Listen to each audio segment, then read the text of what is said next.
Wewe umejulikana kwa kupigania haki ya Wakenya wale wanyonge.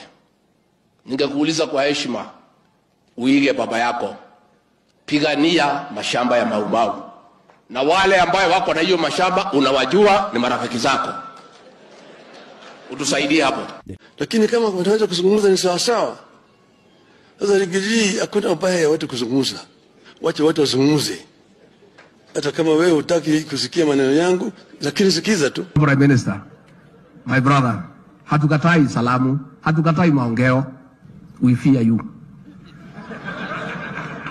The reason, ulikuja unakapata na mtoto wetu Uhuru Kenyatta, alikuwa mtu mzuri.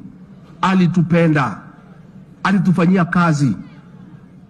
Mliposhikana na yeye akageuka. Sisi hatutaki nusu mkati. Mkati gani? Mkati gani? Mimi sitaki kuwa naibu wa rais. Sitaki kuwa waziri mkuu. Yale yote mimi nishakuwa. Mimi sina haja. Weka pole pole, usiseme ati sisi hatutaki, wanataka mtu mkati, ameongea na Ruto, Ruto amemwambia nini? Mimi nikutana na Ruto lini? If you assure us hakuna kitu kitafanyika kwa rais wetu mkipatana, muendelee. Lakini sisi katika area hii tunaogopa. Hakuna mwenda wazimu. Hakuna mtu anaweza kujitokeza na kwenda barabarani kufanya maandamano kama hakuna shida. Hii katiba tuko naye ililetwa na maandamano. Wakenya wanajitokeza kama hawezi kukubaliana. And that is why we allowed you and your people to do it. But what you did was not demonstration. Ilikuwa ni kuharibu mali ya Wakenya. Ilikuwa ni ukopora mali ya Wakenya. Ilikuwa ni wizi ya mali ya watu ya Kenya. Ilikuwa ni kupiga polisi na mawe.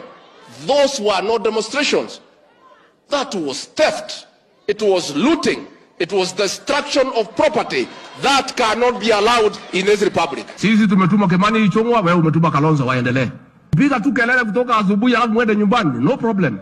Lakini kuguza mali ya mtu, hasa hata kama mnataka kuharibu ya Wakenya, muharibu kwenu.